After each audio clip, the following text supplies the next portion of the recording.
Hello, PPW fans. My name is Pete Overland. We just came off PPW's inaugural pay-per-view, Neon Sunrise. Folks, in case you missed it, there's still time to log on to PPW's website and buy the event on demand. For now, though, don't worry. I'm going to give you a quick breakdown on the whole thing, and I'm sure afterward you'll be dying to see the poetry in motion that is PPW. We started the show off with the purple people eater herself, Josie Jen, taking on the incomparable Lucy Peabody. Listen, in boxing terms, this would have been a flyweight match, but these two ladies duked it out like a heavyweight championship instead. After what appeared to be a bit of stage fright, or stage confusion, Josie was brought out to the ring by her manager Carmen Vendetta. And after that, the fists were flying on both sides. In the end, however, Neo Elysium's hometown girl, Lucy Peabody, got the win, much to the delight of the crowd. Lucy delivered an amazing final form, a sit-down splash from the top rope that sealed the deal. There may have been only one winner here, folks, but make no mistake.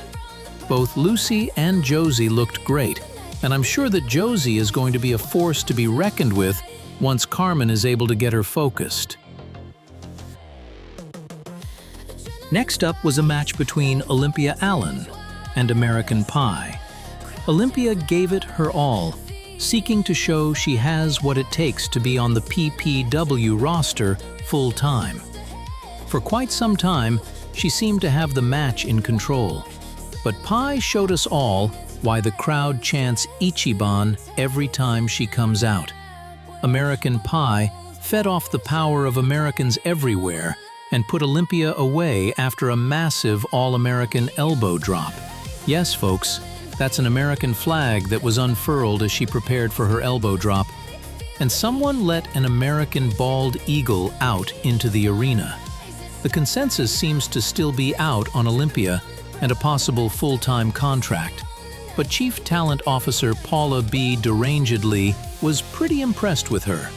Or maybe she just hates American Pie that much. After that, our next match featured some shocking twists, though much of it coming after the match itself. Andy Kestrel made her professional wrestling in-ring return as she took on Lauren of Arabia. Lauren was considerably stronger, but Andy had both agility and, perhaps even more important, knowledge that comes with being a veteran. In the end, Andy was able to successfully mount a merciless comeback to close out a win against Lauren using her beautiful Kestrel's dive move. But before fans could really celebrate the iconic beauty's win, the lights went out. And when they returned moments later, the ring was surrounded by a group of women dressed in a plague doctor garb. And in the ring herself was Mockingbird.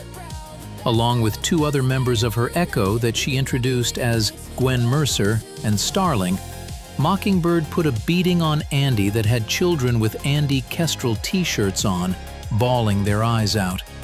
Andy Kestrel, a woman who once flew high, has been reduced to ruin. And she deserves it, because her success came off the backs of the downtrodden. Afterward, Mockingbird vowed to continue these assaults across all of PPW as a sort of penance for the actions that led to her Echo. We had our lone hardcore match of the night afterward, as the young Moonshine Bearclaw, accompanied by Callista Iwayanagi, took on the queen of bloodbath goodness, Charlotte Birchfield. Charlotte, who had been recovering from a fight she had in the National Wrestling Coalition, came out ready to take her opponent to task. What fans witnessed was a downright bloody, violent affair. At times, Callista interfered to try and help her friend, but in the end, Moonshine's relative inexperience compared to the Birchfield bitch contributed in large part to Charlotte getting the win against her, locking in a brutal spider and fly submission move while grating Moonshine's forehead with a cheese grater until the girl from the Ozarks was unconscious. In our semi-main event match for the evening, we saw two Armada alumni square off. Colby Jefferson versus Shannon Blair. With both women under contract in PPW, and Shannon trash-talking Colby at the PPW fan convention, you just knew this match was going to be a real banger, as the young kids say these days. And you would be right. This was PPW's longest-running match of the night, at just under 30 minutes. Colby and Shannon beat the metaphoric stuffing out of each other, both inside and outside the ring. At one point, Shannon Blair was busted wide open, and after trying to hit it prior, Colby was finally able to connect with Cram Session, her brutal cradle pile driver.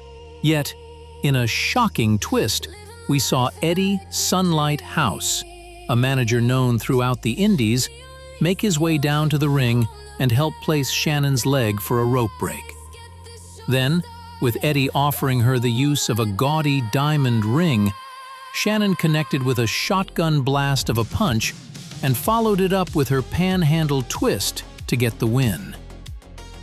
I think it's not a stretch to say these two have joined forces, and we're looking at a dynamic wrestler-manager pairing. The rest of PPW better be on the lookout. And Colby sisters, things aren't looking too well after Neon Sunrise.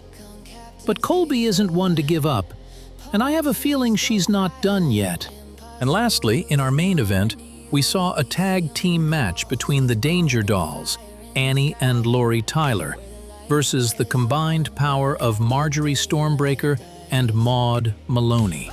Now folks, the foundations for this match were laid all the way back to the first day PPW was announced by Paula B. Derange Ellie, when these four ladies scuffled at the press conference. And let me tell you, what a doozy of a match this was. Even if they hated the Danger Dolls, PPW fans everywhere couldn't resist the tempting theatrics of the twin sisters.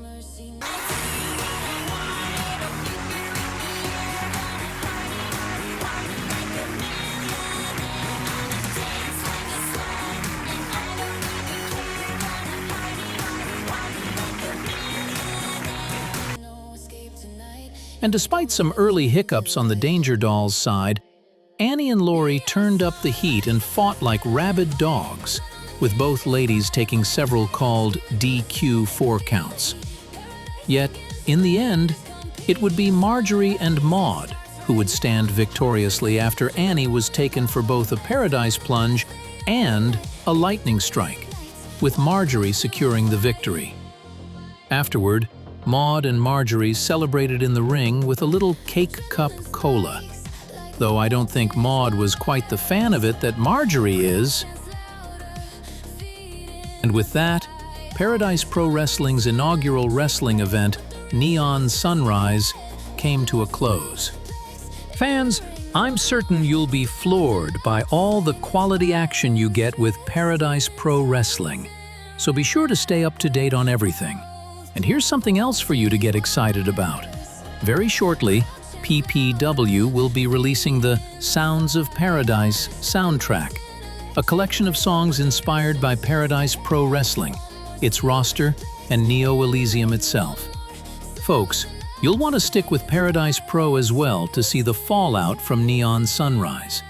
Things are going to be ramping up soon, so in the immortal words of Ray Arnold, hold on to your butts. For PPW, I'm Pete Overland. Good night from Paradise.